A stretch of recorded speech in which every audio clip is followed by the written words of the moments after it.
Hello అండి. పాపను swimming క్లాస్‌కి తీసుకువెళ్ళి నైట్ 7:30 అయిపోయింది ఇంటికి. నేను రైస్ ముందే బియ్యం అన్నం నానబెట్టుకొని వెళ్ళాను. అయితే కర్రీ కోసం కూడా మొత్తం ప్రిపేర్ చేసి పక్కన పెట్టుకొని వెళ్ళాను. కానీ రావడం లేట్ అయిపోయింది. అందు గురించి అని చెప్పి చికెను, బియ్యం అన్నీ కూడా కలిపేసి కుక్కర్‌లో 2 విజిల్స్‌కంటూ పెట్టేశాను. ఎందుకంటే టైం లేక. నాకు ఈ మధ్యలోనే బ్రౌనీ ఒకటి, మింటో కేక్స్ ఒకటి ఆర్డర్‌లున్నాయి. అందు గురించి అని చెప్పి టైం సరిపోదని చెప్పి నేను చికెను, రైసు కూడా మొత్తం కూడా ఇలా కుక్కర్‌లో అన్నది పెట్టేసుకుంటే ఒక 2 విజిల్స్ స్టవ్ కట్టేసుకున్నాను. ఎందుకంటే ఇలాగ మన కంగారులోని ఎక్కడ బయటని తెచ్చుకోకుండా ఇలా ఈ చిన్న చిన్నవి మనం చేసుకుంటూ ఉంటే కనుక మనకు మనీ సేవ్ అవుతుంది. అలాగే పనులు కూడా త్వరగా అవుతాయి.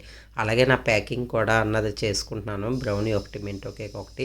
మెంటో కేక్ వీడియో అన్నది మిస్ అయింది. అలాగే బిర్యానీ కూడా పిల్లలైతే నార్మల్ దమ్ బిర్యానీ కంటే ఇలా సింపుల్గా చేసిన సూపర్ టేస్ట్ ఉందన్నారు. ఇలాంటి రెసిపీస్ కోసం నా ఛానల్ సబ్స్క్రైబ్ చేయండి, లైక్ చేయండి, షేర్ చేయండి. Bye friends.